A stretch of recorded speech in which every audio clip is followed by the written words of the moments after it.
ओम शांति। 27 जून 2026 के बाप दादा के मधुर महावाक्य हैं। बाबा कहते हैं कि बाप के कौन से डायरेक्शन पे चलने में बच्चों का कल्याण समाया हुआ है।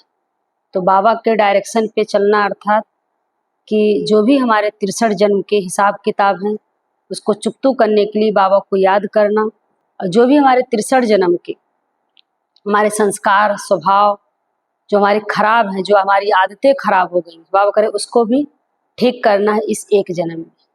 और देह सहित देह के सब संबंधों को भूलने की प्रैक्टिस करनी है, अपने को आत्मा समझ के बाबा को याद करने की प्रैक्टिस करनी है, और 63 जन्मों का सारा हिसाब किताब चुकतू करना है। तो चलिए आज 27 जून के बाप दादा के मधुर महावाक्य सुनते हैं। मुरली की हेडलाइन है, मीठे बच्चे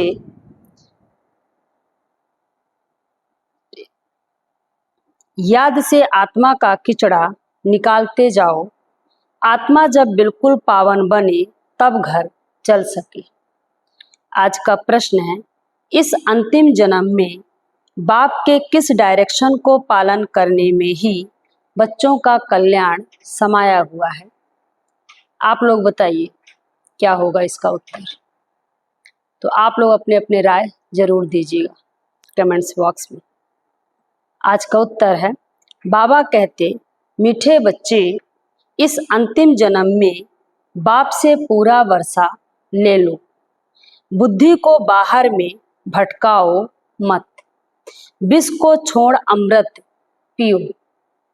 इस अंतिम जन्म में ही तुम्हें 63 जन्मों की आदत को मिटानी है, इसलिए रात दिन मेहनत कर देही अभिमानी बनने की मेहनत करो।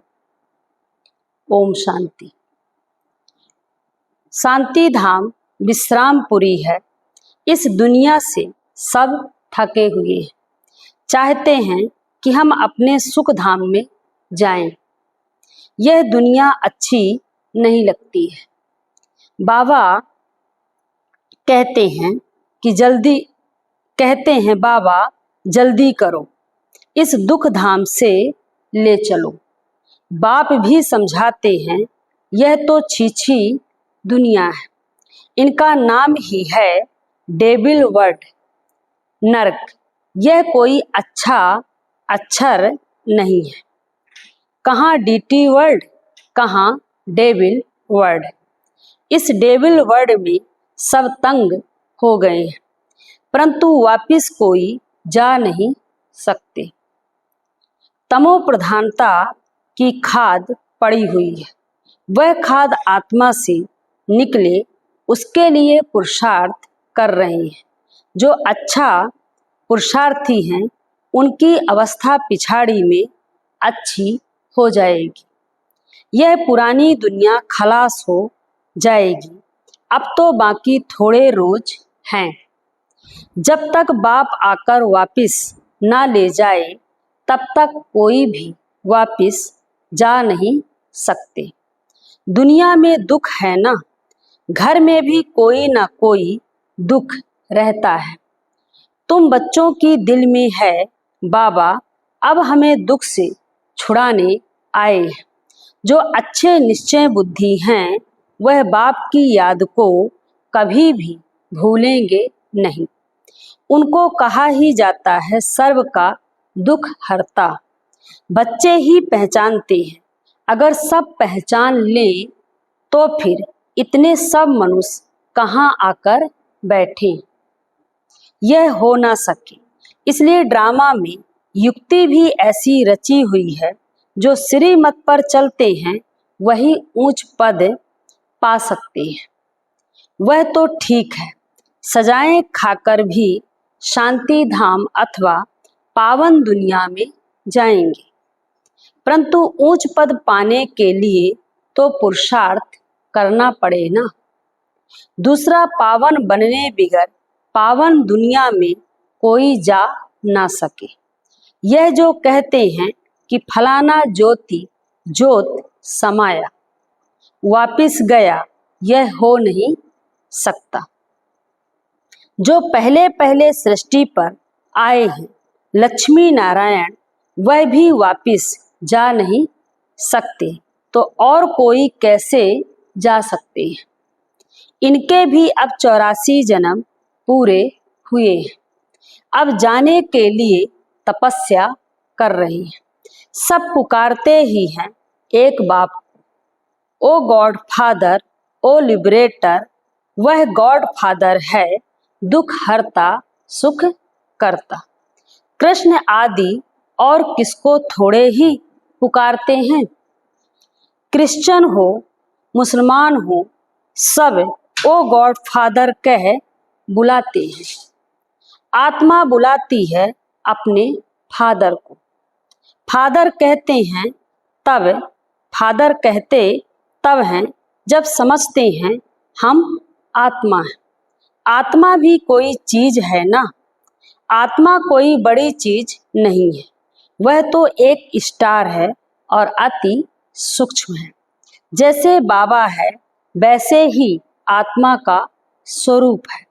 अब तुम बाप की महिमा करते हो, वह सत्य चित्त है, ज्ञान का सागर है, आनंद का सागर है। तुम्हारी आत्मा भी उनके समान बनती है। किसके समान? बाप के समान। तुम्हारी बुद्धि में अब सारे सृष्टि के आदि मध्य अंत का ज्ञान आ गया है, और कोई मनुष्य मात्र में यह ज्ञान नहीं है। सारा भारत, सारी विलायत ढूंढ लो, कोई को भी पता नहीं है। आत्मा 84 जन्मों का पार्ट बजाती है। 84 लाख तो इम्पॉसिबल है।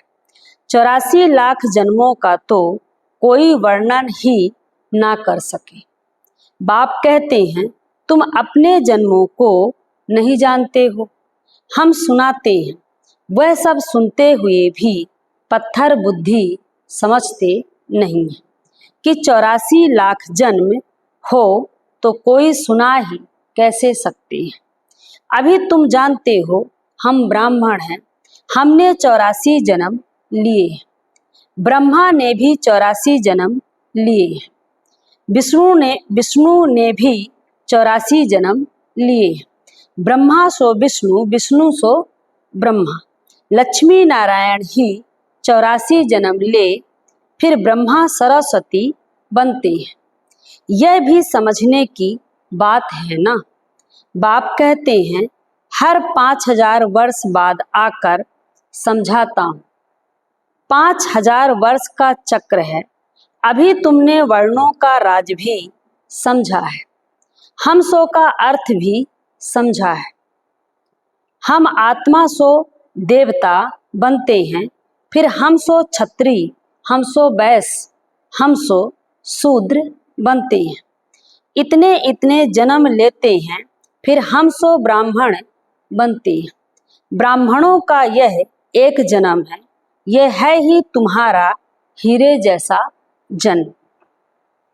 बाप कहते हैं यह तुम्हारा उत्तम शरीर है। कौन सा शरीर? ब्राह्मण। इससे तुम स्वर्ग का वर्षा पा सकते हो, इसलिए अब और कोई तरफ भटको मत। ज्ञान अमृत पियो, समझ में भी आता है। बराबर 84 जन्म लेते हैं। तुम पहले सतयुग में सतो प्रधान थे, फिर सतो बने, फिर चांदी की खाद पड़ी।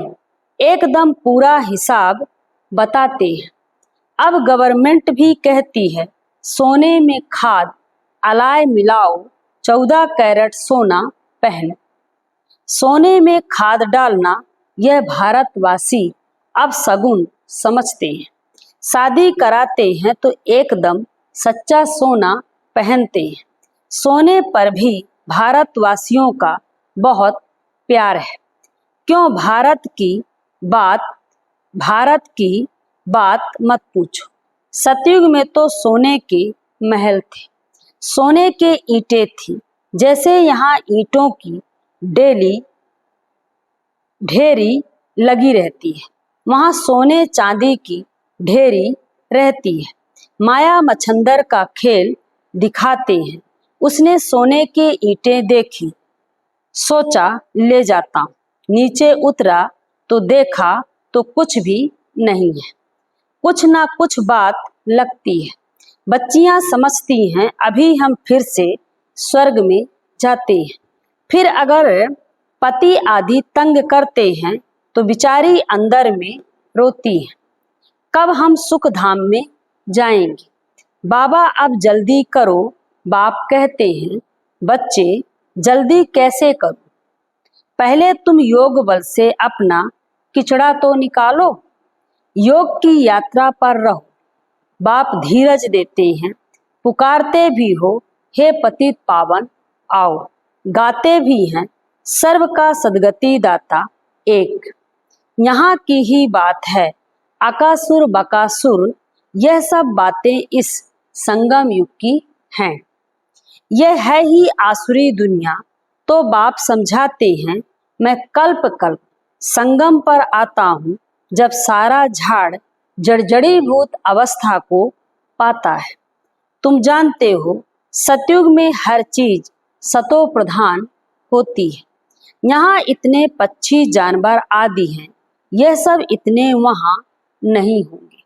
बड़े आदमियों के पास अच्छी सफाई रहती है, उन्हों के रहने का स्थान फर्नीचर आदि बहुत अच्छा होता है। तुम भी इतने ऊंच देवताएं बनते हो, वहाँ ऐसी कोई छीछी चीज रह ना सके। यहाँ तो मच्छर आदि अनेक प्रकार की बीमारियां, कितनी गंदगी रहती है। गांवों में इतना गंद नहीं रहता है, बड़े बड़े शहरों में बहुत गंदगी रहती है, क्योंकि बहुत मनुष्य हो गए हैं, रहने की जगह नहीं है। तुम सारे विश्व के मालिक बनते हो। मनुष्य गाते हैं घट ही मेरा, घट ही में ब्रह्मा, घट ही में विष्णु, घट ही में 9 लाख तारे। ब्रह्मा सो विष्णु बन जाते हैं, विष्णु के साथ सितारे भी हैं। सतयुग में यह देवता बनते हैं तो इतने थोड़े ही होते हैं। झाड़ पहले छोटा होता है, फिर वृद्धि को पाता है। सतयुग में तो बहुत थोड़े होंगे, मीठी नदियों के ऊपर रहते होंगे। यहाँ नदियों से बहुत कैनाल्स निकालते हैं, वहाँ कैनाल्स आदि थोड़े ही होते हैं। मुट्ठी जितने तो मनुष्य होते हैं, इतने के लिए गंगा जमुना तो है ही। उन नदियों के ही आसपास रहते हैं। 5 तत्व भी देवताओं के गुलाम बन जाते हैं। कभी भी बेकायदे बरसात नहीं पड़ती है, कभी नदी उछल नहीं खाती है। नाम ही है स्वर्ग, तो फिर क्या। अब कहते हैं स्वर्ग की आयु इतने लाख वर्ष है। अच्छा भला वहां कौन राज्य करते थे, यह तो बताओ। कितने गपोड़े लगाते रहते हैं। तुम जानते हो हम कल्प पहले मुहाफिक ये पार्ट बजा रहे हैं। रुद्र ज्ञान यज्ञ में अनेक प्रकारों के असुरों के विघ्न पड़ेंगे। फिर मनुष्य समझते हैं असुर लोग ऊपर से गंध गोबर आदि डालते थे, परंतु नहीं। तुम जानते हो कि कितने विघ्न पड़ते हैं, अबलाओं पर अत्याचार होते हैं, तब तो पाप का घड़ा भरेगा। बाप कहते हैं थोड़ा सहन करना पड़ेगा। तुम अपने बाप और बरसे को याद करते रहो। मार खाने समय भी बुद्धि में याद करो। शिव बाबा तुमको तो बुद्धि में ज्ञान है।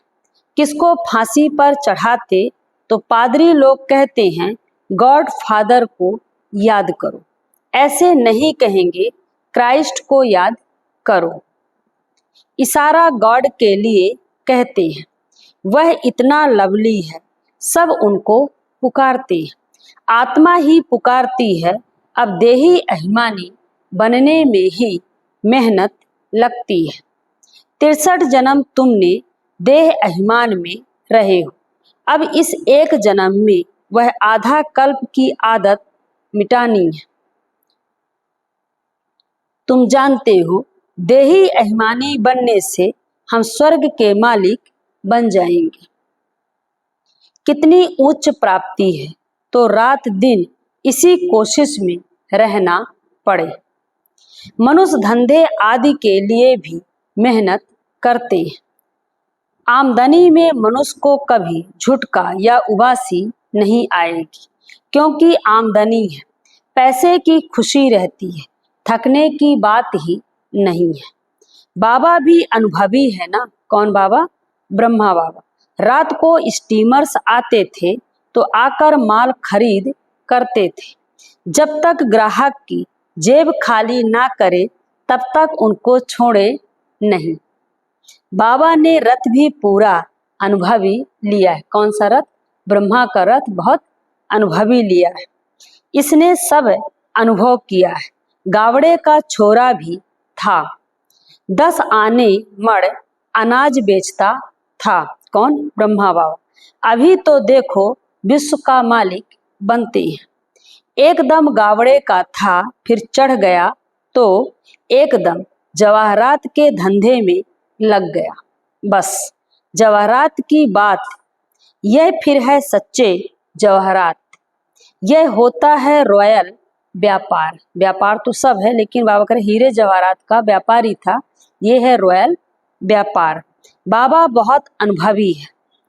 बाबा 22 राय आदि के घर में ऐसे जाते थे जैसे अपना घर है। इनको फिर कहा जाता है अविनाशी ज्ञान रत्न। जितना यह बुद्धि में धारण करेंगे, इससे तुम पदमपति बनेंगे।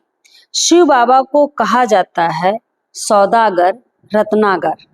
उनकी महिमा भी गाते हैं, फिर कह देते हैं सर्वव्यापी। महिमा के साथ फिर इतनी ग्लानि, कैसी हालत हो गई है भक्ति मार्ग की। बाप कहते हैं जब भक्ति पूरी होती है तब भक्तों का रक्षक बाप आते हैं। बहुत भक्ति कौन करते हैं यह भी सिद्ध हो जाता है। सबसे जास्ती भक्ति तुम करते हो, वही यहाँ आकर पहले पहले ब्राह्मण बनते हैं और बाप से बरसा लेते हैं।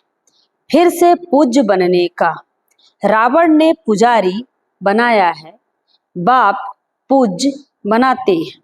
यह है भगवानुवाच। भगवान एक है, 2-3 भगवान होते नहीं है। गीता भगवान की गाई हुई है। शिव भगवानुवाच के बदले श्री कृष्ण का नाम डाल दिया है, तो कितना फर्क हो गया है। ड्रामा अनुसार फिर भी गीता का नाम ऐसे बदलना ही है। फिर बुलाते हैं हे पतित पावन आओ। बाप पावन बनाते हैं, रावण पतित बनाते हैं, तो समझने की कितनी बुद्धि चाहिए। श्रीमत श्रेष्ठ ते श्रेष्ठ मत है। मत है ही एक बाप की। यह लक्ष्मी नारायण स्वर्ग के मालिक बाप की मत से ही बने हैं। अच्छा, मीठे मीठे सिकिलधे बच्चों प्रति माता पिता बाप दादा का याद प्यार और गुड मॉर्निंग। रूहानी बाप की रूहानी बच्चों को नमस्ते। हम रूहानी बच्चों की रूहानी माता पिता बाप दादा को याद प्यार, गुड मॉर्निंग, नमस्ते नमस्ते नमस्ते बाप दादा। थैंक यू बाबा, शुक्रिया बाबा, शुक्रिया। धारणा के लिए मुख्य सार है। फर्स्ट पॉइंट है, इस एक जन्म में 63 जन्मों के पुराने देह अभिमान की आदत मिटाने की मेहनत करनी है। देही अभिमानी बन स्वर्ग का मालिक बनना है। सेकंड पॉइंट है, इस हीरे तुल उत्तम जन्म में इस बुद्धि को भटकाना नहीं है। अभी जो हमारा जन्म है वो हीरे तुल्य है, तो बाबा कह रहे इस हीरे तुल उत्तम जन्म में इस बुद्धि को भटकाना नहीं है। सतो प्रधान बनना है। अत्याचारों को सहन कर बाप से पूरा पूरा बरसा लेना है। आज का वरदान है, साकार बाप समान अपने हर कर्म को यादगार बनाने वाले, साकार बाप समान अपने हर कर्म को यादगार बनाने वाले आधार मूर्त और उद्धार मूर्त भव। वरदान का विस्तार है। जैसे साकार बाप ने अपना हर कर्म यादगार बनाया, ऐसे आप सभी का हर कर्म यादगार तब बनेगा जब स्वयं को आधार मूर्त और उद्धार मूर्त समझकर चलेंगे। जो अपने को विश्व परिवर्तन के आधार मूर्त समझते हैं, उनका हर कर्म ऊंचा होता है और वृत्ति दृष्टि में जब सर्व के कल्याण की भावना रहती है तो हर कर्म श्रेष्ठ हो जाता है। ऐसे श्रेष्ठ कर्म ही यादगार बनते हैं। आज का स्लोगन है, सत्यता की शक्ति को धारण करने के लिए सहनशील बनो। अब व्यक्ति सारे हैं, सदा हर्षित रहने के लिए अपनी नेचर को सरल बनाओ, सहनशील बनो। इस सहज योगी जीवन में अगर मुश्किलातों का अनुभव होता है तो सहज राज्य कैसे करेंगे। यहाँ के संस्कार ही वहाँ ले जाएंगे। देखो, आपके यादगार जो देवताओं के चित्र बनाते हैं, उनकी सूरत में सरलता जरूर दिखाते हैं। तो जो जितना सहज पुरुषार्थी होगा, वह मनसा में भी सरल, वाचा में भी सरल और कर्म में भी सरल होगा।